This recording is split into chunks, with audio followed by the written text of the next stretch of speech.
Have you ever met someone who felt like home but arrived at the wrong season of your life? You weren't ready, maybe they weren't either. And yet the moment you looked into their eyes, something ancient stirred. It wasn't fireworks, it wasn't infatuation. It was recognition, like you'd finally found a piece of yourself that had been wandering the earth for years. Sometimes the universe doesn't bring us our person when we want them. It brings them when we need to face something within ourselves. That's the cruel beauty of timing. It doesn't ask if we're ready. It asks if we're awake. You see, the hardest kind of love is not unrequited love. It's the one that feels right but unfolds wrong. The kind that meets you when your heart is still bleeding from the past or when your soul is still too afraid to be seen. And yet, something in you whispers, this person matters. When two souls are meant to meet, time itself bends to make it happen, but not always to make it easy. And that's what tonight is about. Not about destiny written in stars, but about recognizing the quiet language of your soul when it calls someone mine, even when the world says, not yet. Maybe right now, you're thinking of someone you can't quite let go of, though life keeps pulling you in different directions. You tell yourself it's over, but something deeper keeps humming beneath your ribs, a pulse that doesn't fade. You don't need to explain it, you just feel it. This space is for that ache, for the love that's too real to forget, too complicated to hold, too sacred to define, because sometimes what feels wrong in time is still right in truth. If this finds you tonight, if your heart clenches even a little, stay with me. Take a deep breath. You're not here by accident. Something in you came looking for understanding, and it's about to find it. And if this voice feels like it's speaking directly to you, it's because it is. So before we go deeper, take a moment to follow this journey, subscribe, share, or simply stay. Not because I ask you to, but because a part of you already knows. What you're about to hear might finally give language to what your soul has been whispering all along. There's a moment, a single heartbeat, when two paths cross, and something invisible clicks into place. You might not even realize it at first. Maybe it happens in a crowded room or in the quiet of an ordinary day. Maybe you were laughing with friends or lost in thought, when suddenly, there they were. You didn't fall in love, you remembered.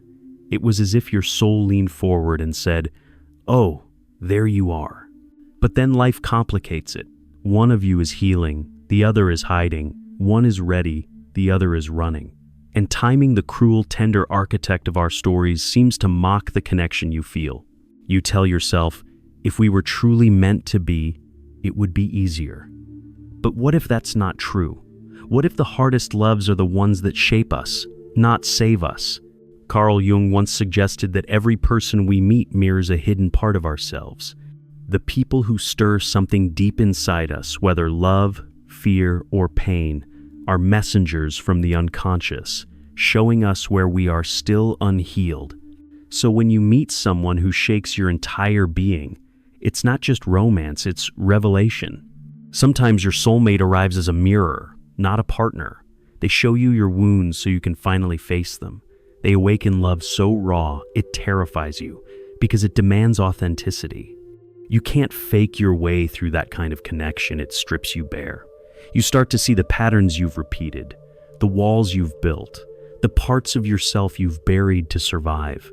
And that's why it feels so wrong and so right all at once, because your soul recognizes what your ego resists. You crave closeness but fear being seen. You want to run but also to stay. You want them but not the mirror they hold up. The truth is, not all soulmates stay. Some appear only long enough to awaken you. They burn through the fog of your numbness and leave you raw, alive, changed.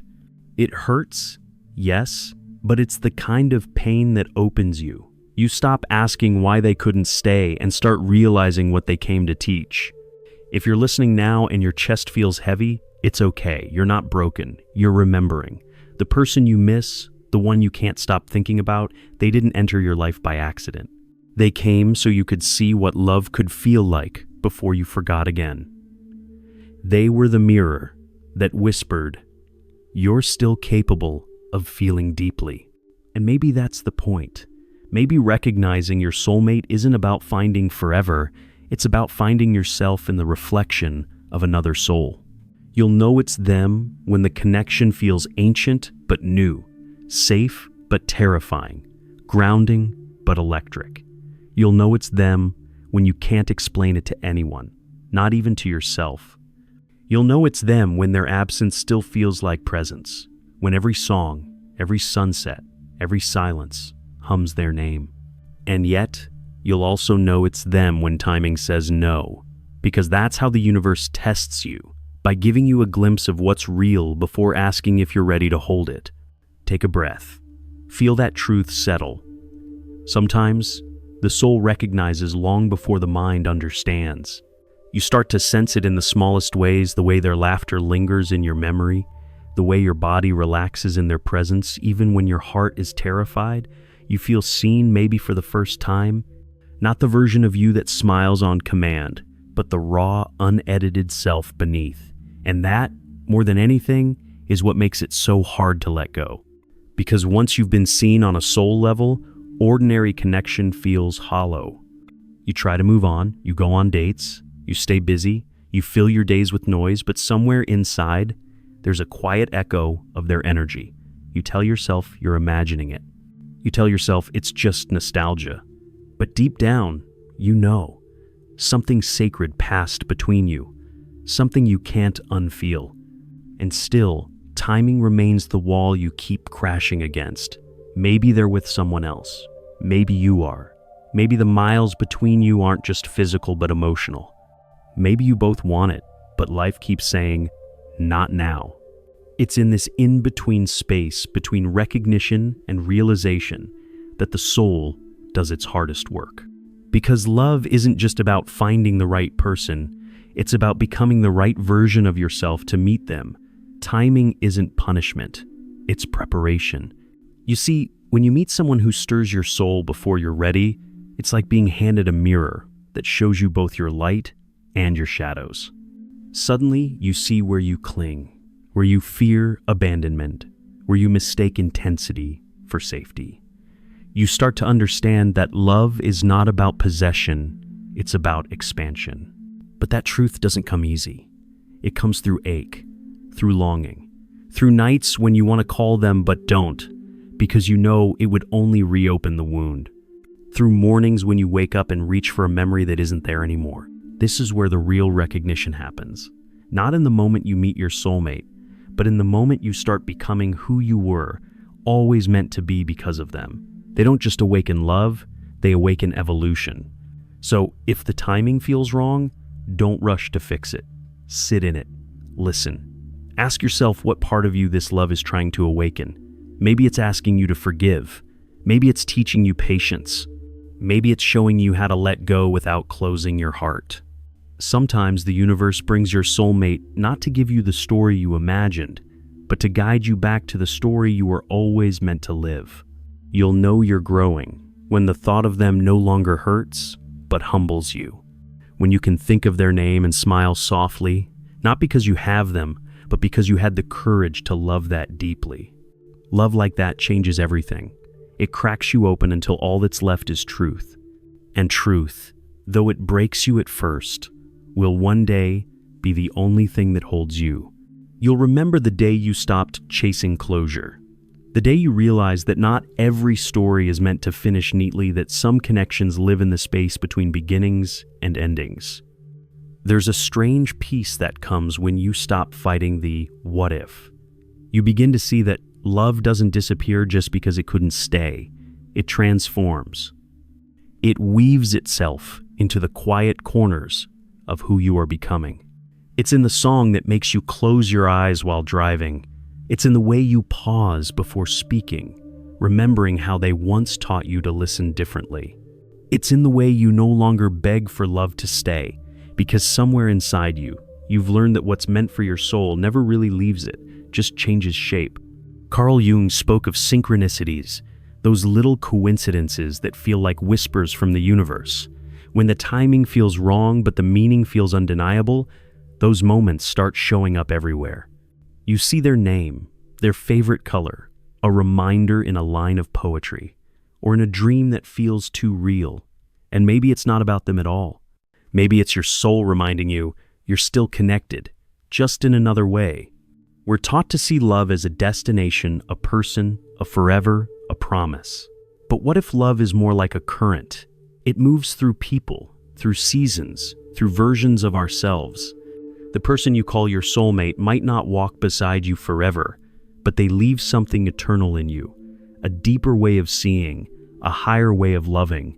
That's what makes it confusing. Because your mind wants certainty, but your heart speaks in timelessness. You can't explain it. You can only feel it.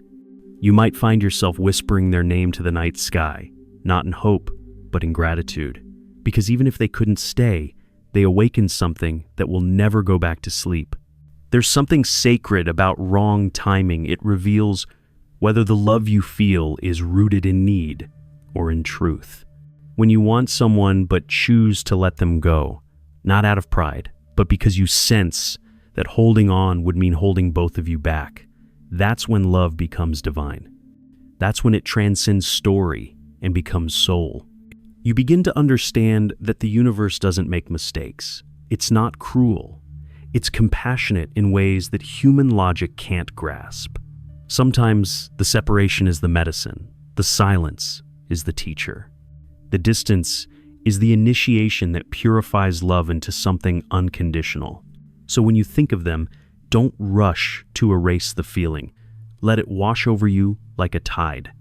Let it remind you that you have lived, you have risked, you have loved with the kind of honesty most people never touch.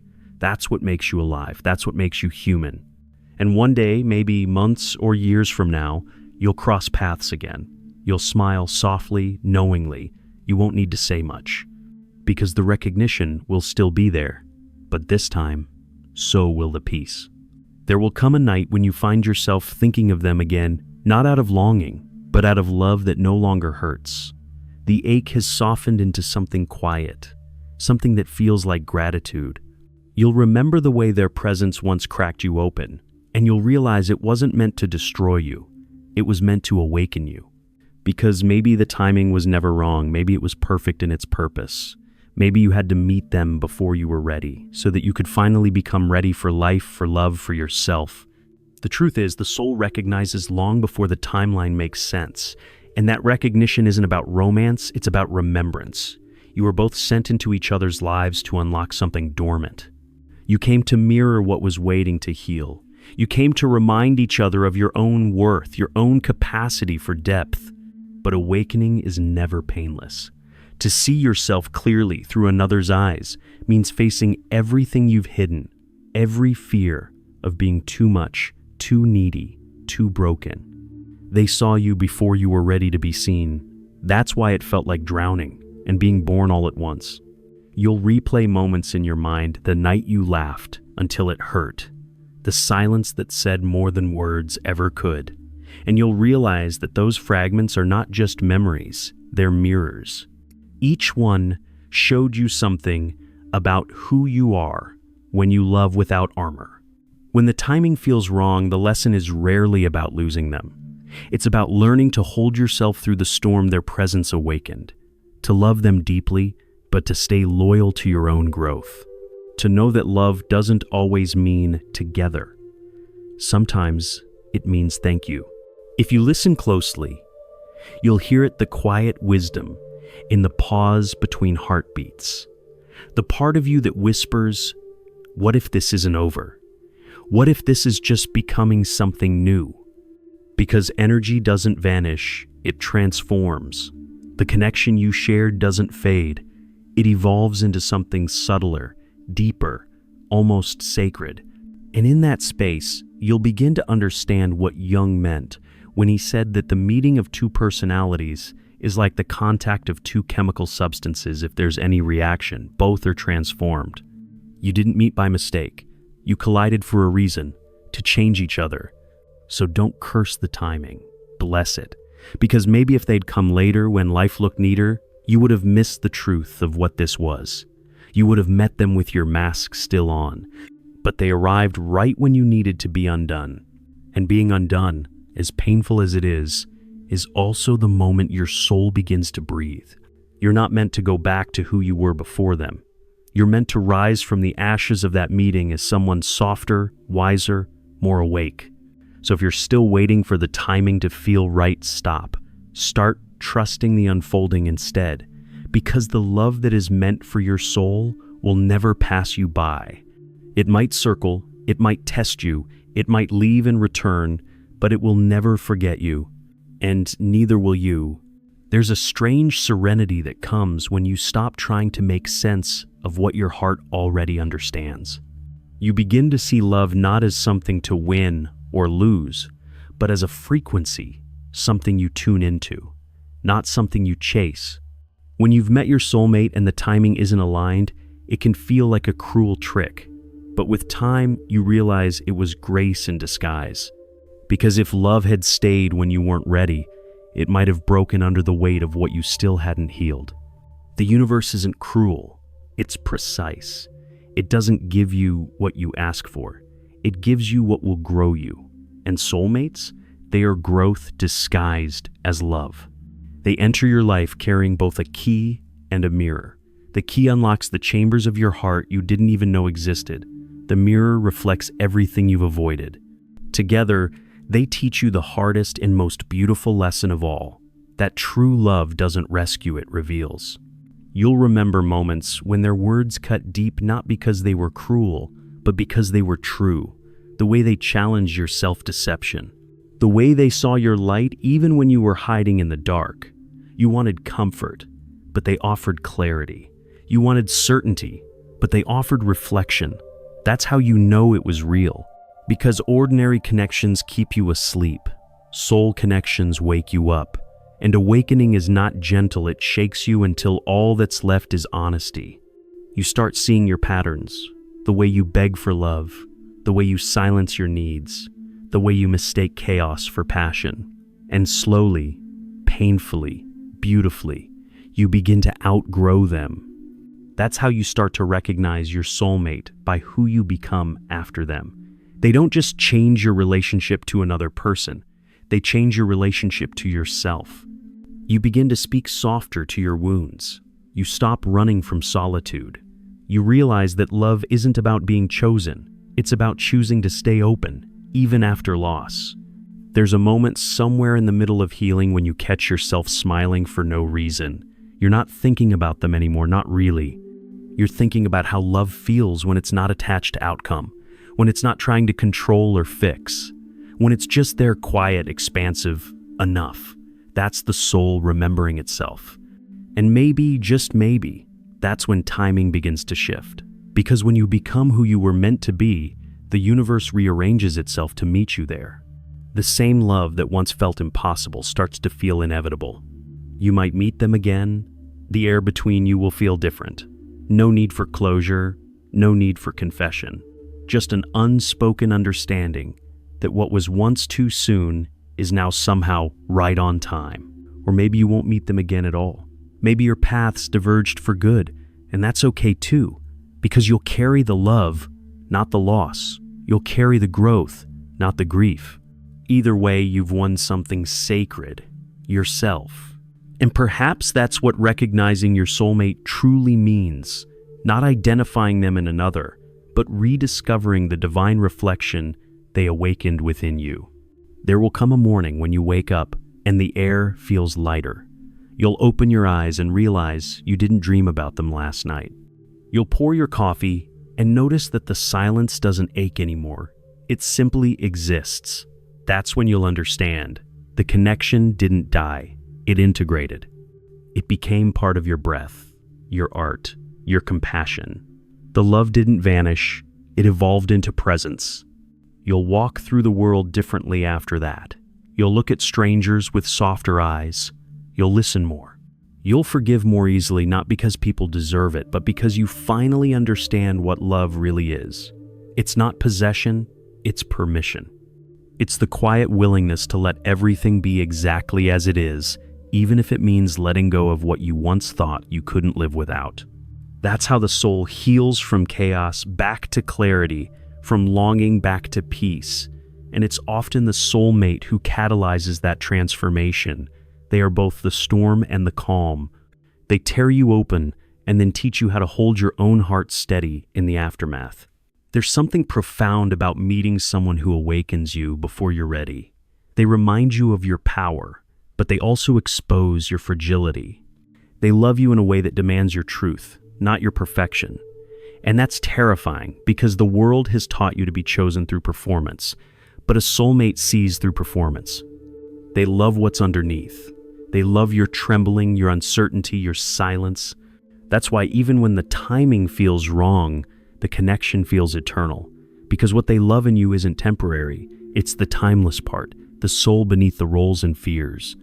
And once that part has been seen, you can't go back to pretending. You start craving honesty everywhere.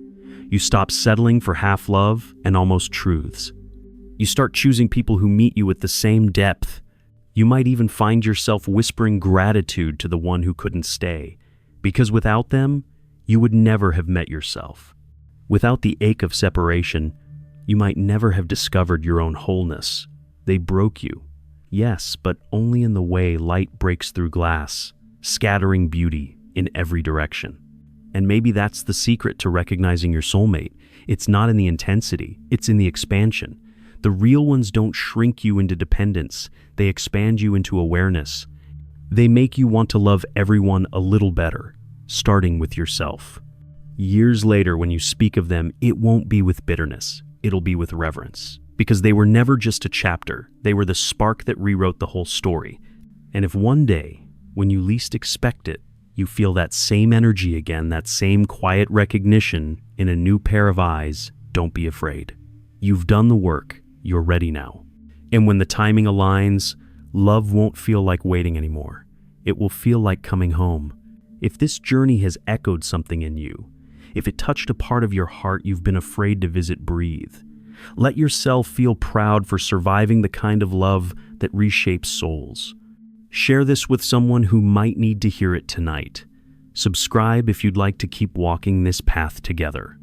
Not because you have to, but because, maybe, this space reminds you that your story still matters.